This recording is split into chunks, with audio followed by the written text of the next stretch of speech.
Hi, and thanks for watching this message video. Today we're in week 2 of a series that we've called Worth Mentioning, because there are a variety of different topics in the Bible that are worth mentioning every week, but we don't.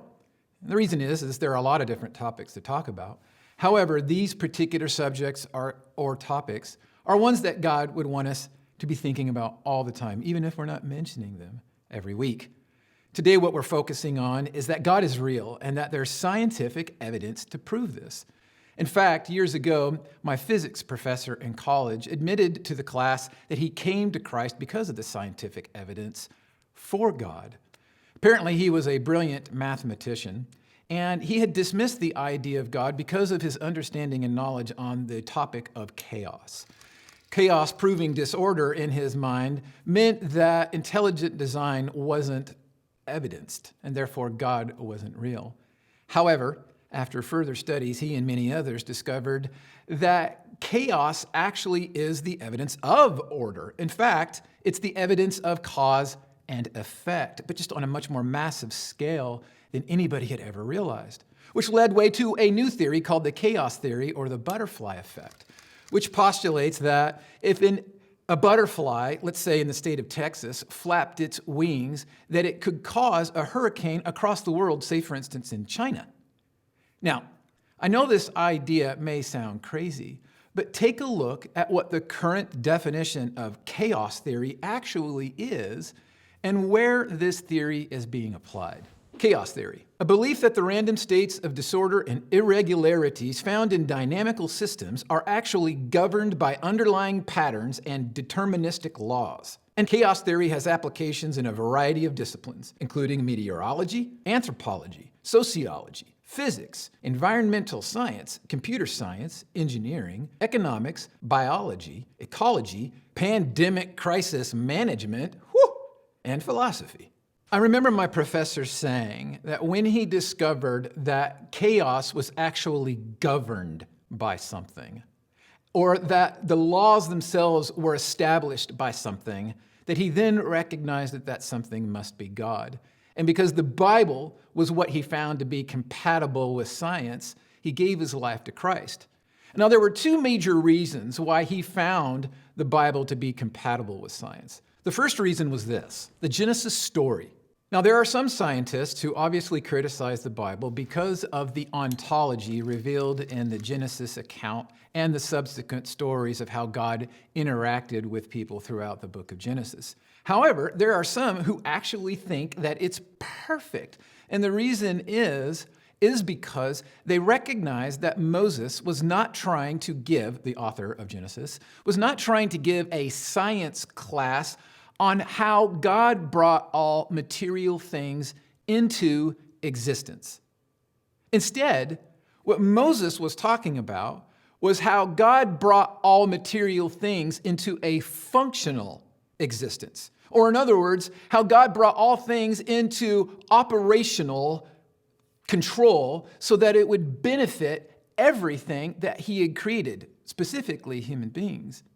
Take a look for yourself. Genesis 1 through 28. In the beginning, God created the heavens and the earth. The earth was formless and empty, and darkness covered the deep waters, and the Spirit of God was hovering over the surface of the waters. Then God said, "Let there be light," and there was light. And God saw that the light was good. Then he separated the light from the darkness. God called the light day, and the darkness night. And evening passed, and morning came, marking the first day. Then God said, "Let there be a space between the waters to separate the waters of the heavens from the waters of the earth." And that is what happened. God made the space to separate the waters of the earth from the waters of the heavens. God called the space sky, and evening passed and morning came, marking the second day. Then God said, "Let the waters beneath the sky flow together into one place so dry ground may appear." And that is what happened. God called the dry ground land and the waters seas, and God saw that it was good. Then God said, "Let the land sprout with vegetation, every sort of seed-bearing plant and trees that grow seed-bearing fruit. These seeds will then produce the kinds of plants and trees from which they came." And that is what happened. The land produced vegetation, all sorts of seed-bearing plants and seeds with seed-bearing fruit. Their seeds produced plants and trees of the same kind.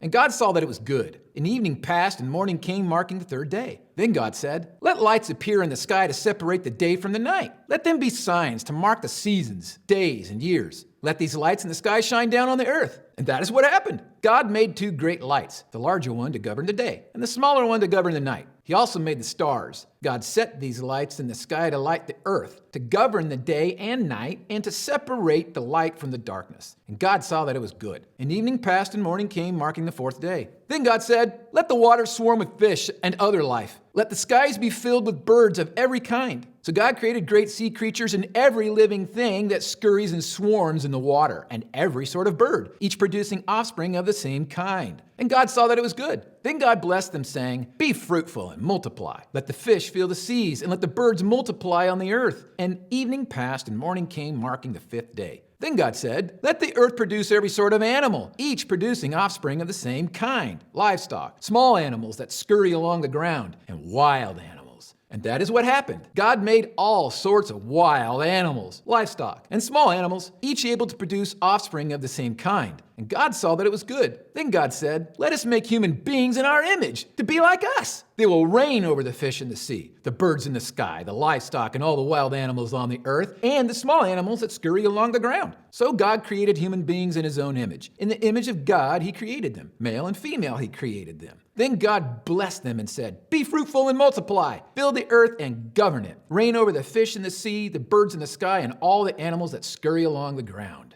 As you can see, Genesis describes what God did to create the cosmos, and then what he did to create the laws that govern it, or make it operational, or bring it into a functional order.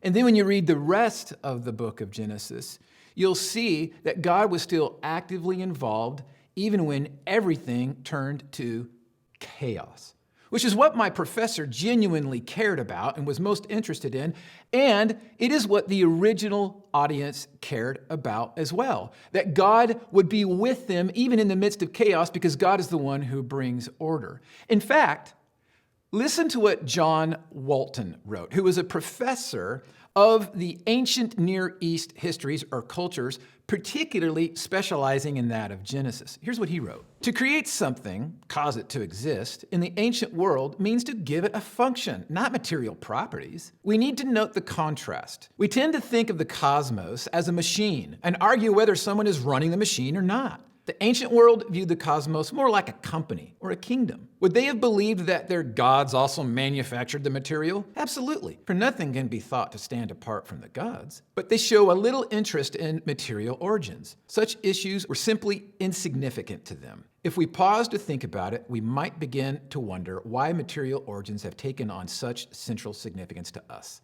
So let me be clear.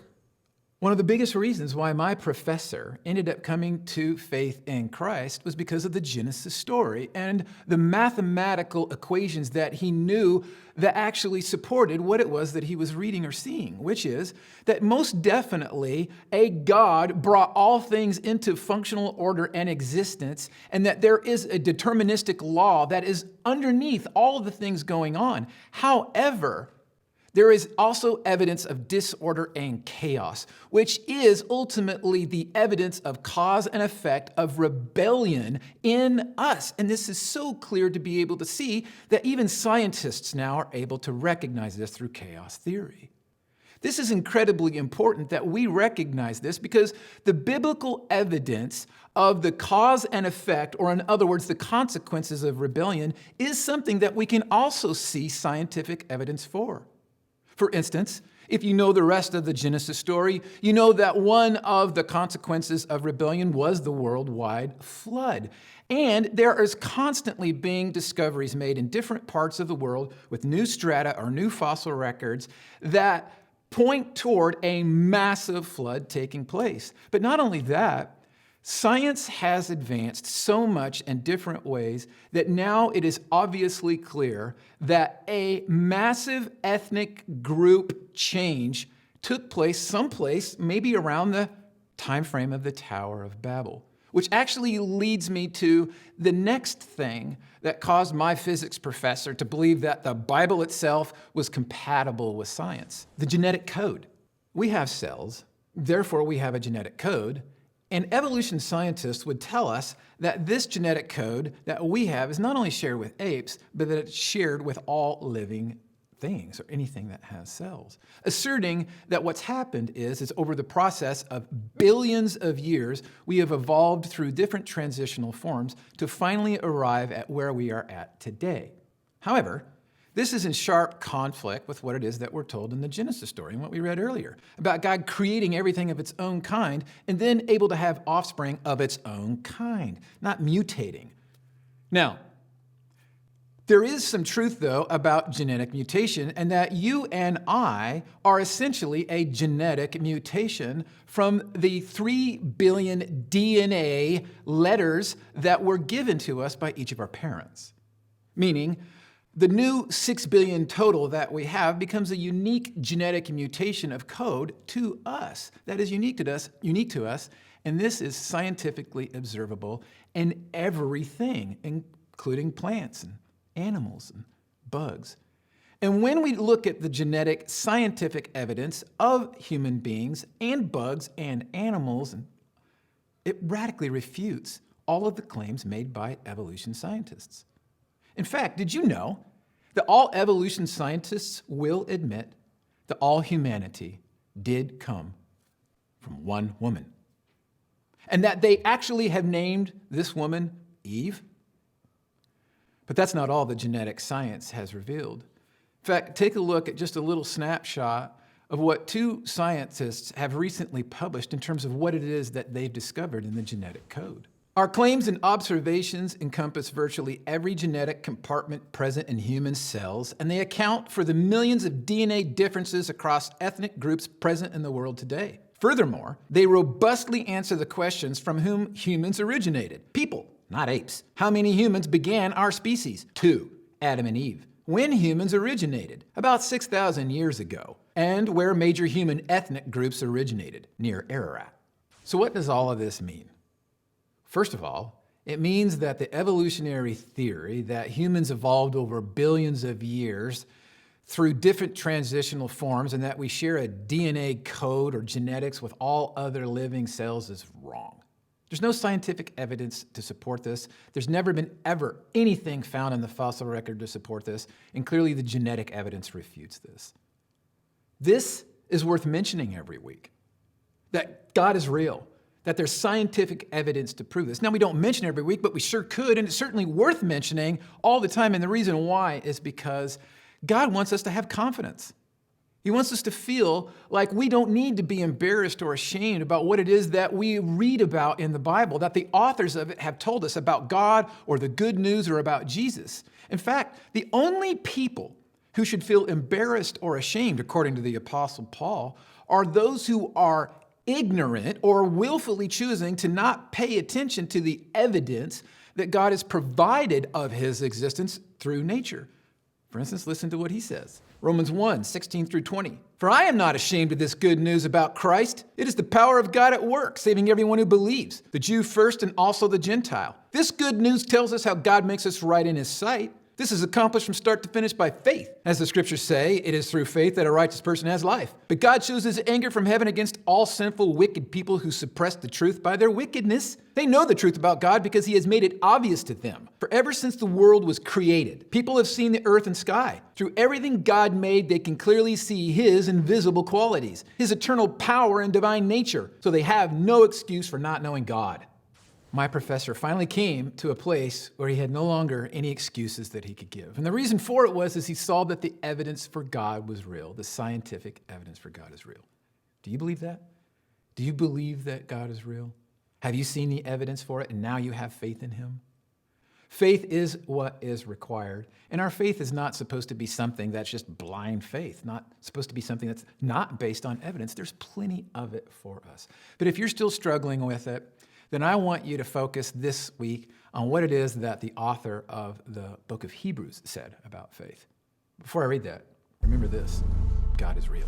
Hebrews 11:6. Without faith, no one can please God. And anyone who comes to God must believe that he is real and that he rewards those who truly want to find him.